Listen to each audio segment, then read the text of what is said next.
नमस्कार। आज हम डिस्कस करेंगे रदरफोर्ड स्कैटरिंग फॉर्मूला।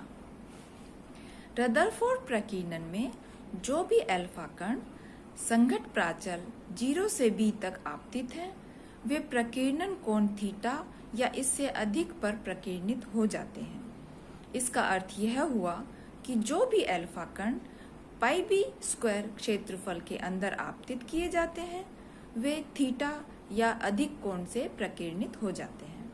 इस क्षेत्रफल पाई b स्क्वायर को प्रकीर्णन परिक्षेत्र यानी कि स्कैटरिंग क्रॉस सेक्शन कहते हैं।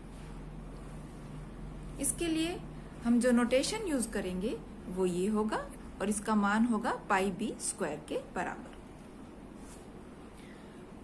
मान लो अल्फा प्रकीर्णन एक टी मोटाई की पर्णिका से हो रहे हैं।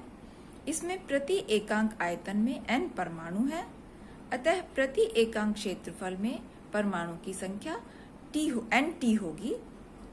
यदि अल्फा कणों का पुंज पर्णिका के एक क्षेत्रफल की ओर आपतित है तब लक्ष्य में nta परमाणुओं से अल्फा कण प्रकीर्णित होते हैं। अतः इस प्रकार की पन्नी से अल्फा कणों के प्रकीर्णन का कुल प्रकीर्णन परिक्षेत्र होगा यानी कि स्कैटरिंग क्रॉस सेक्शन होगा nTA सिग्मा के बराबर, जिसे हम इस प्रकार से रिप्रेजेंट करेंगे।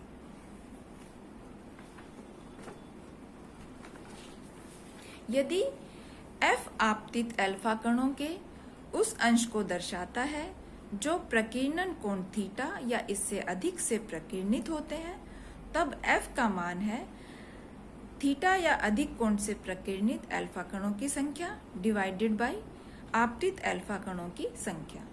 इसको हम इस प्रकार भी लिख सकते हैं, F बराबर है अल्फा कणों के थीटा या अधिक कोण से प्रकीर्णन का कुल प्रकीर्णन परिक्षेत्र डिवाइडेड बाय लक्ष्य क्षेत्रफल जिस पर अल्फा कण आपतित है। तो यहाँ पर हमें जो F का मान प्राप्त होगा उसकी वैल्यू होगी nt पाई b स्क्वायर के बराबर।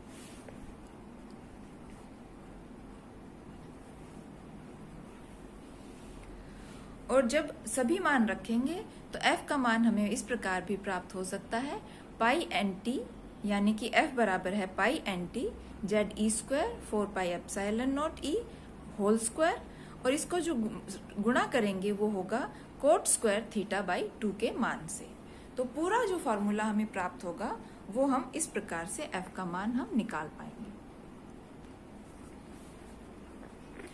इस प्रकार कैलकुलेट करते हुए यानी कि गणना करते हुए यदि हम कैलकुलेट करें कि प्रकीर्णन कोण थीटा के लिए पर्दे पर प्रति एकांक क्षेत्रफल पर प्रकीर्णित अल्फा कणों की संख्या n थीटा अगर है तो n थीटा का जो मान हमें प्राप्त होगा वो इस प्रकार से होगा n थीटा बराबर है ni nt Z square e4 divided by 8 pi epsilon naught square whole square r square E square, और इसको गुणनफल में हम लिखेंगे 1 अपॉन साइन की पावर 4 थीटा बाई 2 के बराबर। यानी कि जो पूरा फॉर्मूला हमें प्राप्त होगा वो इस फॉर्मूले के रूप में हम लिख सकते हैं।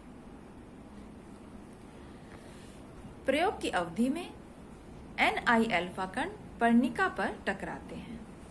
ये जो फॉर्मूला हमने डिराइव किया इसे हम कहते हैं रदरफोर्ड प्रकीर्णन सूत्र या रदरफोर्ड स्कैटरिंग फॉर्मूला। इस फॉर्मूला से स्पष्ट है कि थीटा दिशा में प्रकीर्णित होकर पर्दे के एकांक क्षेत्रफल पर आपतित होने वाले अल्फा कणों की संख्या अर्ध प्रकीर्णन कोण थीटा बाई 2 के ज्या के चतुर्थ घात के व्युत्क्रमानुपाती, पर्णिका की मोटाई t के समानुपाती, नाभिक के आवेश के वर्ग के समानुपाती, पर्णिका के एकांक आयतन में उपस्थित परमाणुओं की संख्या n के समानुपाती, अल्फा कणों की गतिज ऊर्जा E के वर्ग के व्युत्क्रमानुपाती होती है।